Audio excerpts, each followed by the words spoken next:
The conference hall stretched wider than any building humanity had ever constructed. Ambassador David Chen stood before the Galactic Council, his heart pounding as he looked at the dozens of alien species seated in their designated sections. Some had scales, others had feathers, and a few seemed to be made of living crystal. This was humanity's moment. After 200 years of dreaming about the stars, they had finally built engines fast enough to reach them. And waiting out here between the distant suns was an entire civilization that had been watching Earth for centuries. The Council's decision had already been made. Chen could see it in the way the representatives whispered among themselves. The Zafrani ambassador, a tall being with 4 arms and skin like polished blue metal, rose from her seat. Her voice filled the hall without any visible microphone. Humanity, you are welcome to join the Galactic Council. Your engineers are brilliant. Your merchants are fair. Your artists create beauty we have never imagined. But there is one condition, and it is not negotiable. Chen felt his stomach tighten. He had expected restrictions, but the way she said those words made him nervous. You are forbidden from building warships. You may construct cargo vessels, research ships, defensive stations, and civilian craft, but nothing designed for offensive military purposes. This restriction will remain in place indefinitely. The hall fell silent. Chen looked back at the human delegation behind him. General Morrison's face had gone pale. Admiral Rodriguez stared at the floor. They all knew Earth's history. They knew what the Council had seen when they studied humanity's past. May I ask why? Chen said carefully. A different representative stood. This one looked almost human, except for the golden eyes that seemed to see through everything. The eldest, as the other species called him, spoke in a voice that sounded like distant thunder. We have reviewed your history, Ambassador Chen. In the last 5,000 years, your species has fought over 40,000 wars. You have created weapons designed only to cause suffering. You have burned cities, poisoned lands, and turned science itself into a tool for murder. Your creativity and destruction is unmatched in this galaxy. Chen wanted to argue, but he couldn't. Everything the eldest said was true. We do not hate you, the Zafrani ambassador continued, her voice softer now. We fear what you might become if given the tools to bring your wars to the stars. The Council has maintained peace for 10,000 years. We cannot risk that peace even for a species as promising as yours. The vote was unanimous. 53 species agreed to admit humanity under the Terran Restriction Accords. Chen signed the treaty with a pen made from metal, harvested from Earth's moon. It felt heavier than it should have 50 years past. Humanity adapted. They built the finest cargo ships in the galaxy, vessels that could carry more goods faster than anything the Council had seen before. Human research vessels mapped nebulas and discovered new forms of life. Human traders became wealthy, and human colonies spread across a dozen systems. Earth's economy boomed. Children grew up learning alien languages alongside their own. But the military officers resigned quietly. Defense contractors shifted to civilian projects. And deep in government archives on Earth, Mars, and Europa, contingency plans were written, sealed, and locked away. Plans that began with the same words, in the event that the accords must be broken. Admiral Sarah Okonkwo was one of those officers who resigned. She had been Earth's youngest fleet commander, a tactical genius who had studied every major battle in human history. When the accords were signed, she was 40 years old and at the peak of her career. She submitted her resignation the same day Chen signed the treaty. Why fight for a species that's not allowed to defend itself? She told her staff. She retired to a small house in Kenya, overlooking the Great Rift Valley where humanity first evolved. She taught military history at a local university, wrote books about ancient naval warfare, and tried to forget the stars. But every night she looked up at the sky and wondered what would happen when something out there decided humanity was worth attacking. The Council was not cruel. They provided protection, or so they claimed. Their peacekeeping fleets patrolled the major trade routes. Their defense stations guarded important systems. But these forces had not fought a real war in 8,000 years. They trained, they drilled, they studied tactics from ancient conflicts, but none of them truly understood what war meant anymore. Humanity prospered under the Council's watch. The Accords became something people accepted, like gravity or the speed of light. A new generation grew up never knowing what Earth's military had been like. They saw the old warships in museums and laughed at how primitive they looked. They couldn't imagine why anyone would need such things in a galaxy at peace. Ambassador Chen grew old and retired, replaced by younger diplomats who had never known Earth before first contact. General Morrison died, and Admiral Rodriguez followed a few years later. The people who remembered Earth's military power were fading away. Only Sarah Okonkwo remained, now 70 years old, teaching students who had never seen war. She showed them videos of ancient battles, explained the strategies of long-dead generals, and tried to make them understand why these lessons mattered. War isn't about honor or glory, she told her classes. It's about survival, and the species that forgets how to fight is the species that dies when something hungry comes hunting. Her students nodded politely and took notes, but in their eyes she could see they didn't believe her. They lived in a peaceful galaxy. What could possibly threaten them? Sarah looked up at the stars that night and felt a cold certainty settle in her chest. Something was coming. She didn't know what or when, but 50 years of peace had made the galaxy soft, and when the danger arrived, the Council would learn why humanity had been forbidden from building warships in the first place. They would learn that some rules exist to be broken. The distress call came from the Outer Rim on a Tuesday morning, Earth Standard Time. The message was broken, filled with static and screaming. The words that came through made no sense at first. They're eating the stations. They're eating everything. God help us, they're multiplying. Then silence. The Council's response was immediate but confused. They sent a peacekeeping fleet to investigate. 12 ships commanded by officers who had trained their entire lives but never fired a weapon in anger. The fleet arrived at the Outer Rim 3 days later. What they found was documented by their sensor logs before their transmissions stopped. The stations were gone, not destroyed but consumed.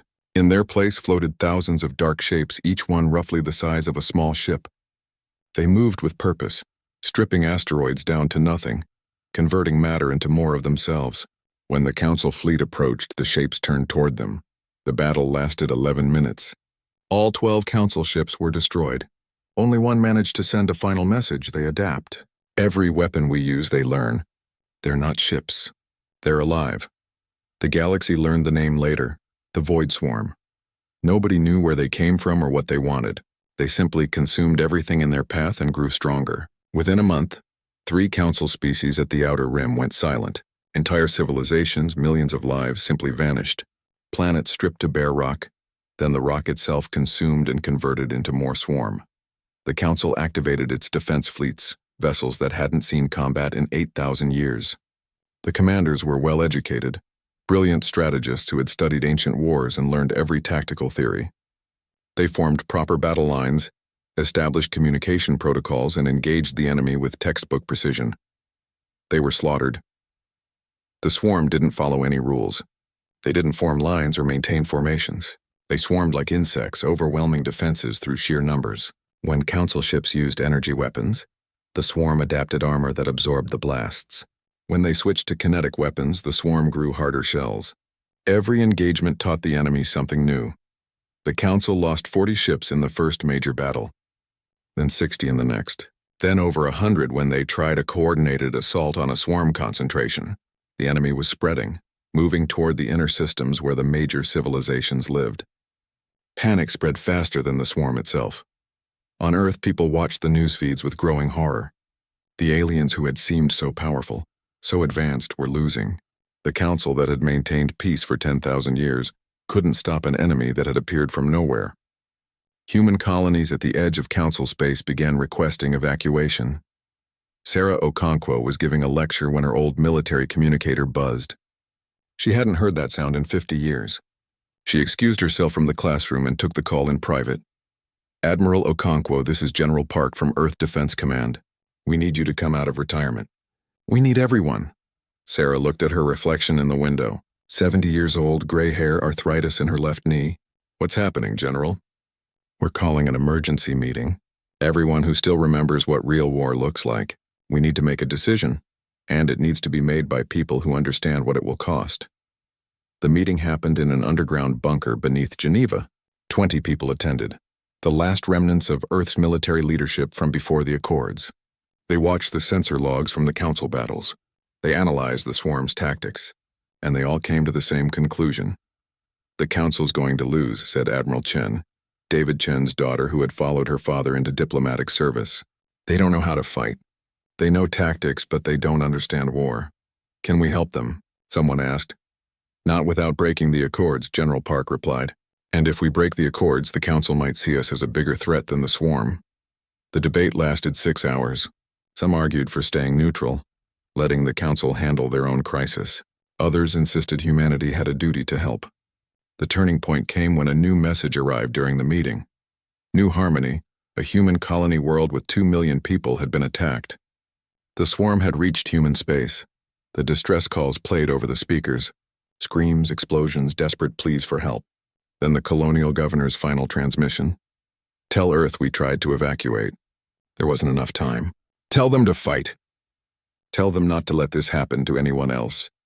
6 hours after the attack began, New Harmony went silent. Rescue ships arrived days later and found a dead world. The oceans were gone. The atmosphere was gone. Even the bedrock had been stripped away, leaving behind a smaller sphere of barren iron and nickel. Gray dust drifted in clouds where cities had stood. And around the dead planet, the swarm multiplied, building new vessels from the mass they had consumed. Sarah Okonkwo stood in the bunker and felt something cold settle in her chest. She had known this day would come. 50 years she had waited, teaching and preparing, hoping she was wrong. Now the bill had come due. We build warships, she said quietly. We break the accords and we fight. The council will try to stop us, Admiral Chen warned. Let them try. We're not asking for permission. We're not debating this. We're going to war, and anyone who tries to stop us is in our way. The vote was unanimous. Earth's Prime Minister was informed immediately. She was a young woman, 43 years old, part of the generation that had never known war.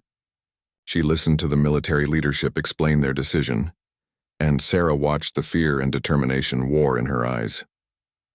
How long until we can field a fleet? The Prime Minister asked. 2 years if we mobilize everything. Maybe 18 months if we push hard. Then push hard. I'll inform the council. The message went out the next day, broadcast on every frequency, translated into every council language. Earth's Prime Minister stood before the cameras, her voice steady despite the weight of what she was saying. The Terran restriction accords are void. Humanity will begin construction of military vessels immediately. We will fight the void swarm. The council may assist us, sanction us, or attempt to stop us, but we will not watch our species die because of a treaty written by people who forgot what survival costs. We warned you. We're doing it anyway. The council's response came within hours. Threats of sanctions, blockades, military action to enforce the accords, demands that humanity stand down and let the council handle the crisis. The messages grew increasingly desperate as more worlds fell to the swarm. Earth ignored them all. The forges were already burning. The shipyards over Mars worked 24 hours a day. Lights blazed across the construction frames, bright enough to be seen from Earth's surface with the naked eye. Humanity had built these facilities to construct cargo vessels and research ships. Now they were being retooled for something the galaxy hadn't seen in 10,000 years, a human war machine. The council sent delegations to stop the construction. They arrived in diplomatic vessels, carrying sanctions and threats. Earth's new Secretary of Defense, a former cargo pilot named James Torres, met them at the orbital station.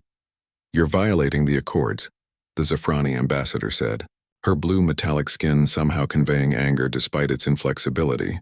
The council will not tolerate this. Torres looked at her with tired eyes. Then stop us. Send your peacekeepers. Send your fleets. We'll add them to the list of things we need to fight through. You don't understand what you're doing. This is why you were restricted. Your species turns everything into weapons. You'll become the very thing we feared. Maybe. But at least we'll be alive to regret it. Your people are dying out there because you forgot how to fight. We never did. The council imposed sanctions. Human ships were banned from major trade routes. Human goods were blockaded. Human colonies outside Earth's immediate sphere were isolated. None of it mattered. Earth's economy shifted to total war production, something humanity had done before and knew how to do efficiently. The designs that emerged from Earth's military bureaus shocked the council observers who remained.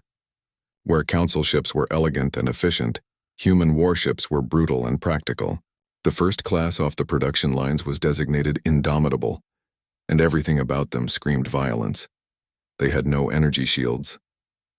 Council officers couldn't believe it when they saw the specifications. Instead, The Indomitable class featured layered armor plating thick enough to stop anything short of a direct antimatter blast. The ships were compartmentalized into dozens of sealed sections, each capable of functioning independently. A ship could lose half its structure and still fight. The weapons loadout was equally disturbing. Council ships typically carried one or two weapon types optimized for efficiency. Human ships mounted everything they could fit. Railguns that fired metal slugs at relativistic speeds, plasma cannons that melted armor, missile tubes that could launch everything from conventional explosives to nuclear warheads, and laser arrays for point defense. If one weapon didn't work, switch to another. It's wasteful, a council engineer complained while touring a construction yard. Too many redundant systems. Too much mass dedicated to weapons. The efficiency is terrible. The human engineer beside him shrugged. Efficiency doesn't matter if you're dead. These ships are built to take damage and keep fighting. That's all that matters. The council was more horrified when they learned about human tactical doctrine. Human captains were trained to ram enemy vessels if their weapons failed. They were expected to sacrifice damaged ships to buy time for others. The concept of acceptable casualties, which the council had abandoned millennia ago, was fundamental to every human battle plan. Worse still, humans volunteered by the millions to crew these death traps. Young people who had grown up in peace signed up to fight an enemy they barely understood. They painted names on their ships. Vengeance, retribution, remember, new harmony. They sang war songs over open communication channels. They marked kills on their hulls like ancient fighter pilots. Admiral Sarah Okonkwo was brought out of retirement to command the First Fleet. She stood on the bridge of the UESS Defiance, the first super dreadnought humanity had built in 70 years, and felt decades fall away. This was what she had trained for. This was why she had never truly let go. The ships came together faster than anyone expected. 18 months after Earth declared it would fight, the First Fleet was operational. 32 destroyers, 16 cruisers, 8 battleships, and the Defiance itself. It wasn't enough to win the war, but it was enough to start fighting back. The council sent one final delegation before the fleet launched. The eldest himself came, the ancient being who had condemned humanity's violent history 50 years ago. He met with Okonkwo in her ready room. "I came to see if we were right to fear you," he said. Sarah poured him water. The universal gesture of hospitality humanity had learned from the council. "And what do you see?" "I see a species that remembers war. I see weapons designed not for show but for killing. I see soldiers who sing songs about death." He paused. "I see why we were afraid. Are you here to stop us?" "No, I'm here to ask for help. The council is losing. We've lost 60 systems in the last month. Our fleets are being destroyed faster than we can rebuild them. We don't know how to fight anymore." "Perhaps we never did, not like you." Sarah sat down across from him. "What are you offering?" "The Accords are suspended for the duration of the crisis. Full access to council resources and intelligence. Alliance, not servitude. And afterward we'll renegotiate everything. We're going to fight whether you help us or not. We've already started. But having the council's support will save lives." She extended her hand. "We have a deal." The eldest looked at her hand, then clasped it in his own. His skin felt like warm stone. "I hope we're doing the right thing. But I fear that even if we win, the galaxy will never be the same. You're unleashing something we've kept locked away for 10,000 years. "We're unleashing humanity," Sarah said. "You'll just have to trust that we remember why we fight." The First Fleet launched 3 days later. Humanity had been forbidden from building warships for 50 years. They had obeyed, built civilian vessels, and prospered in peace. But they had never forgotten what they were. And now, as the ships accelerated toward the front lines, the galaxy would remember too. The crew of the Defiance gathered in the main hangar for a ceremony before the first battle. Admiral Okonkwo stood before 3,000 people, young and old, from every nation on Earth and every colony humanity had built. She didn't give them speeches about honor or glory. She told them the truth. "We're going into battle against an enemy that adapts to everything we throw at it. We're going to lose ships. We're going to lose friends. Some of you won't come home. But we're going to fight anyway because that's what humans do. We fight when we're told we can't. We fight when the odds are impossible. We fight because giving up means dying, and we're too stubborn to die quietly." The crew roared their approval. Sarah felt the sound wash over her and remembered why she had become a soldier in the first place. Not for glory or power, but for this. Standing with people who refused to surrender. "Let's show the swarm what happens when you attack humanity," she said. "Let's show the council why they were right to fear us. And let's show the galaxy that the species that built the pyramids, that split the atom, that reached the stars against all odds, is not going to roll over and die." The first fleet jumped to faster than light speed, heading toward the Kepler junction, where the swarm was massing for another push into council space. Behind them, Earth's forges continued burning, building more ships, preparing more crews. The war had begun, and humanity would fight it the only way they knew how, with everything they had. The Kepler junction was a strategic choke point, a region where 3 major trade routes converged around a cluster of neutron stars. The Void Swarm had taken control of it 6 weeks ago, and every council attempt to retake it had failed. Now the junction served as a staging ground for swarm forces pushing deeper into civilized space. If it wasn't stopped here, 12 more systems would fall within a month. Admiral Okonkwo's first fleet dropped out of faster-than-light speed at the edge of the system. Sensors immediately lit up with contacts. The swarm had grown. What should have been thousands of vessels was now tens of thousands, each one built from the consumed matter of dead worlds. "They know we're here," reported Commander Harris from the tactical station. "They're moving to intercept." Sarah studied the holographic display. The swarm was forming up, creating a wall of vessels between the human fleet and the junction itself. It was the same tactic that had destroyed council fleets. Overwhelming numbers, adaptive defenses, relentless pressure. "All ships, this is Okonkwo. Remember your training. We're not here to trade shots and retreat. We're here to break them. Battle formation Delta. Give them everything we have." The human fleet split into 3 groups. It wasn't elegant like council formations. It looked chaotic, almost random. But there was method in it. The destroyer groups would hit the flanks, moving fast and hitting hard.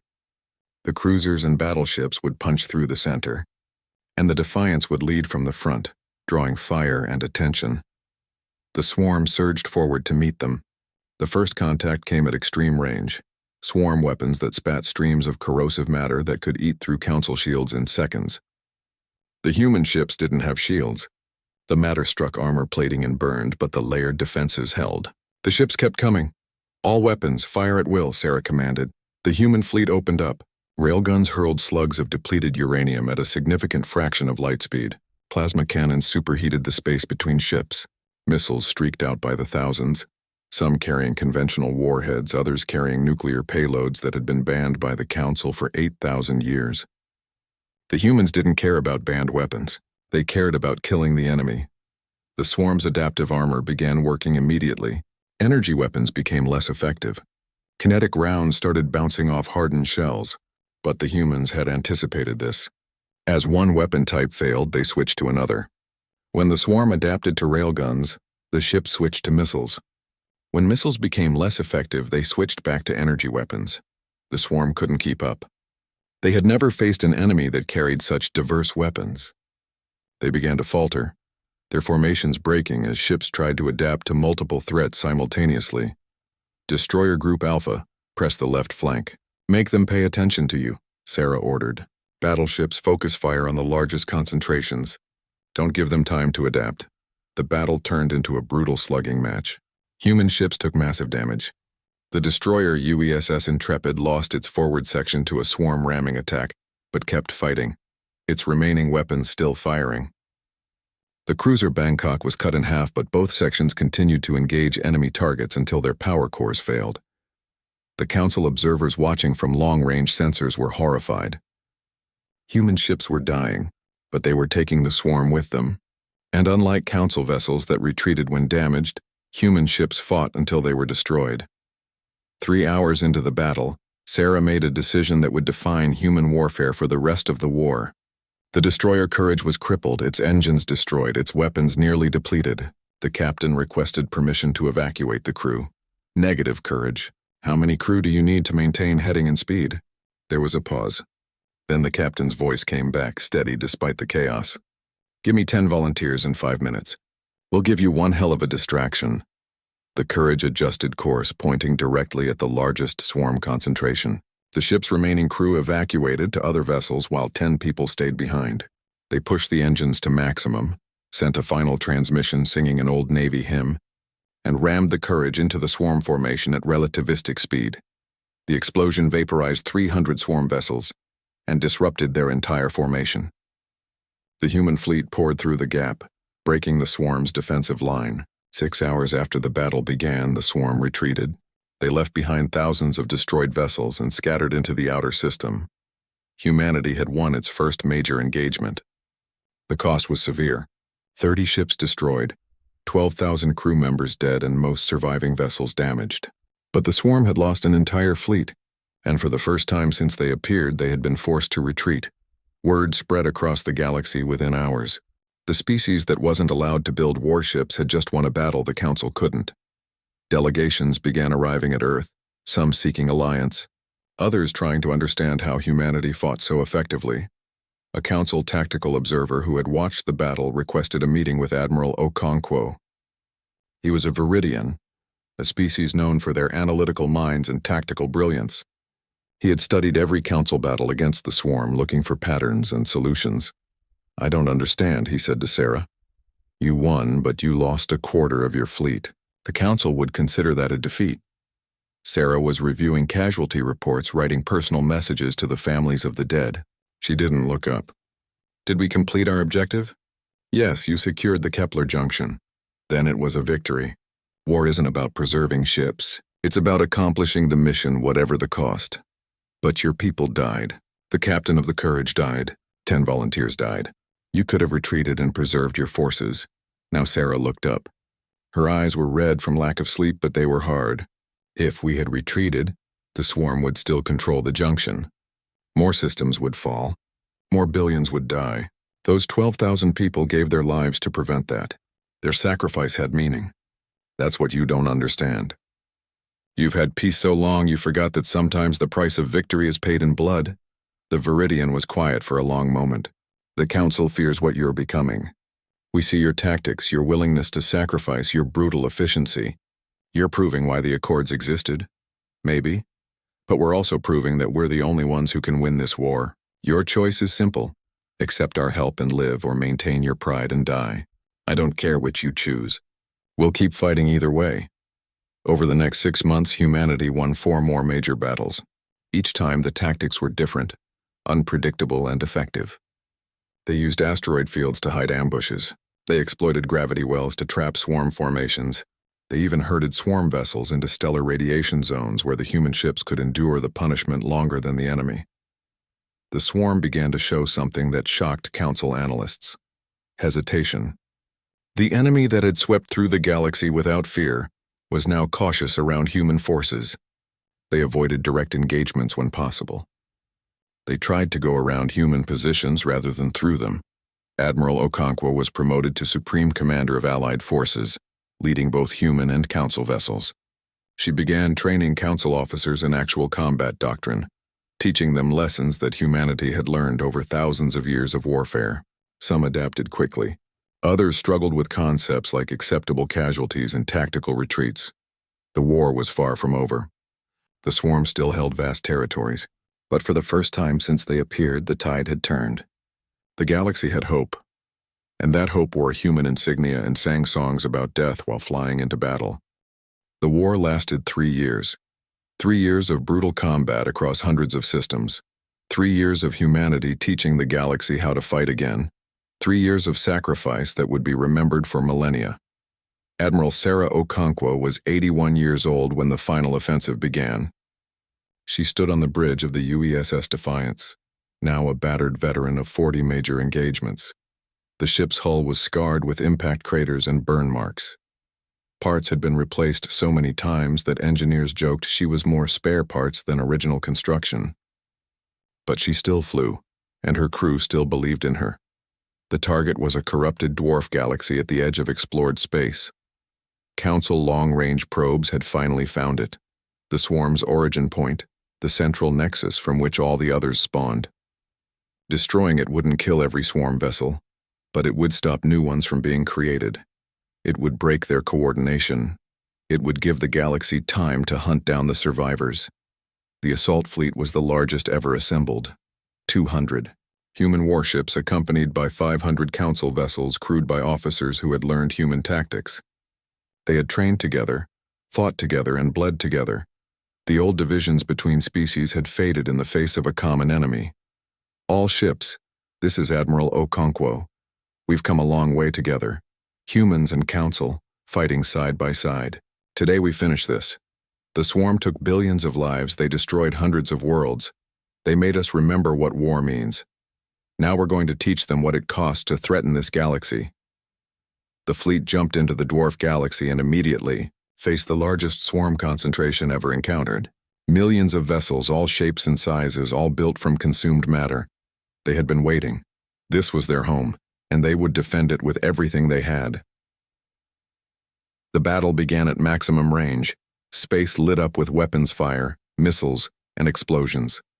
Council ships that would have retreated months ago held formation, their captains applying lessons learned from human commanders. When their shields failed, they kept fighting. When their weapons were depleted, they rammed enemy vessels. The galaxy had relearned the art of war. Sarah coordinated the assault from the Defiance's bridge. She was calm, directing fleet movements with the precision of a conductor leading an orchestra. Split the enemy fleet here. Concentrate fire there. Send the destroyers around the flank. The battle unfolded according to plan. Then the plan fell apart. The swarm's central nexus activated a weapon nobody had anticipated. A pulse of energy that disrupted faster-than-light drives, trapping the entire assault fleet in the system. There would be no retreat. This was a fight to the death. All ships, emergency formation, protect the carriers and support vessels. Battle groups, with me. We're going straight for the nexus. The Defiance led a spearhead of battleships and cruisers directly into the heart of the swarm formation. It was suicide, and everyone knew it. But it was also the only way to reach the nexus before the fleet was overwhelmed. The human ships took staggering damage. The battleship Indomitable exploded, taking 10,000 swarm vessels with it. The cruiser Moscow was ripped apart, protecting a damaged Council carrier. Sarah felt the Defiance shudder as swarm weapons tore into the hull. Alerts screamed across every station. Power conduits exploded, sections decompressed, but the engines held, and the weapons kept firing. "Ma'am, we're losing structural integrity," Commander Harris reported, blood running down his face from a head wound. "We can't take much more." "We don't need much more, just get me to the nexus." The Defiance broke through the final swarm defensive line, her hull glowing red from heat and friction. Ahead, the nexus pulsed with dark energy, a sphere of writhing matter the size of a small moon.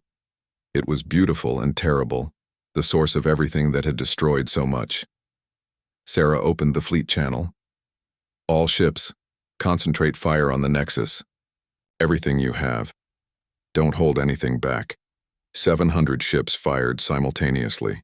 Nuclear warheads, antimatter missiles, plasma cannons, railguns, and weapons the Council had banned for millennia all struck the nexus at once. The sphere began to collapse, its structure failing under the assault, but it was fighting back, lashing out with tendrils of energy that destroyed ships by the dozens. The Defiance took a direct hit. The blast tore through the engineering section, severing the main power core. Secondary explosions rippled through the ship. Sarah felt the bridge tilt as the gravity generators failed. "Evacuate the ship," she ordered. "All hands to the escape pods." "That's an order." Commander Harris didn't move. "Ma'am, we're not leaving you." "The hell you aren't. I'm an 81-year-old woman who should have died in bed 20 years ago. You're all young enough to have lives after this. Get out of here." "Admiral, the Nexus is still active. If we retreat now, this was all for nothing." Sarah looked at the tactical display. The Nexus was damaged but healing itself, drawing matter from destroyed swarm vessels to repair the damage. They needed one more push, one final strike to break it completely. She pulled up the ship's status. The main weapons were offline, the engines were dead, but the reactor was still intact, held in place by failing containment fields, and the Defiance was already pointing at the Nexus.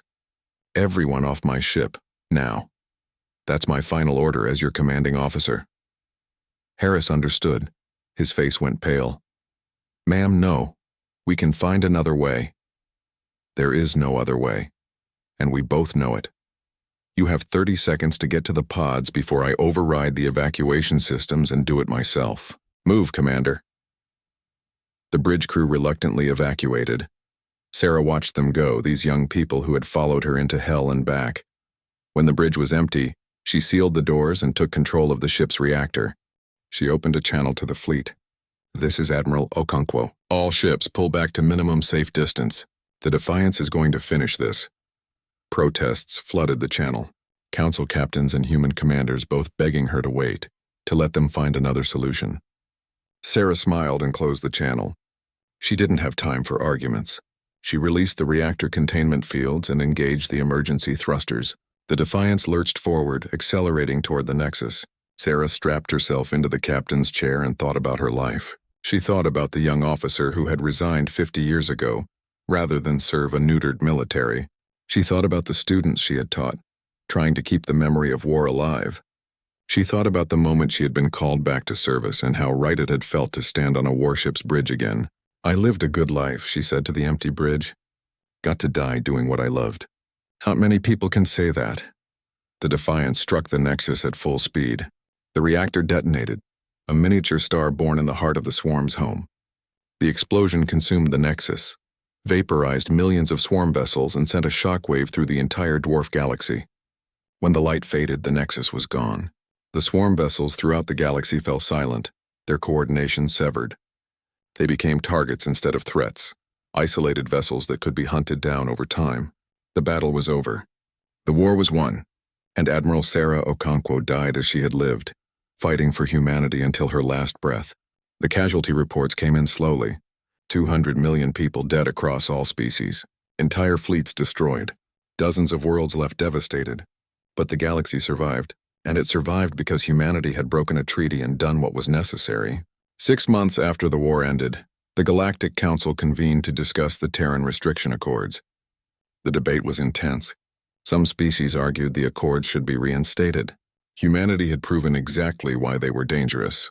Their willingness to sacrifice, their brutal tactics, their adaptation of everything into weapons. They were too dangerous to leave unrestricted. Other species disagreed. Humanity had saved the galaxy. They had taught the Council how to fight again. They had paid the highest price in lives lost. They deserved the right to defend themselves. The human delegation was led by Ambassador Chen's granddaughter, Maria. She was 40 years old, a veteran of the war who had commanded a destroyer in the final battle. She stood before the council and gave the simplest speech in the history of galactic diplomacy. "We're not asking for permission anymore. The accords are void, not because you're lifting them, but because we no longer recognize their authority. We fought, we bled. We saved this galaxy together. We're keeping our warships. If that makes us dangerous, so be it. At least we're dangerous and alive," the council voted. After weeks of debate, they reached a compromise. The accords were officially dissolved, but humanity agreed to participate in a mutual defense treaty. They would share military technology, train council officers, and serve as the galaxy's first line of defense against future threats. Partnership, not restriction. The memorial for Admiral Okonkwo was built at New Harmony, on the site where 2 million people had died. The planet had been terraformed again, brought back to life. The memorial stood in the center of the new capital, a statue of an old woman standing on a ship's bridge looking up at the stars. The plaque read, "They warned us not to build warships. We did it anyway, not because we love war, but because we refuse to die helpless. Admiral Sarah Okonkwo and all those who gave their lives so others could live." A young council officer visited the memorial, her first assignment after graduating from the new combined military academy, where humans taught council species the art of warfare. She stood before the statue for a long time, then asked her human guide a question. "Do you think you'll ever need these warships again, now that the threat is gone?" The human was a veteran, gray hair and old scars marking him as someone who had fought in the war. He looked at the warships in orbit, human and council vessels patrolling together. "Hope we don't, but we'll keep them ready anyway. The swarm wasn't the first threat, and it won't be the last. Peace is good, but it's fragile. War is terrible, but sometimes it's necessary. The galaxy forgot that lesson. Cost billions of lives to remember. We're not forgetting again. That's the human way?" The veteran smiled. "That's the survivor's way. And that's what we all are now.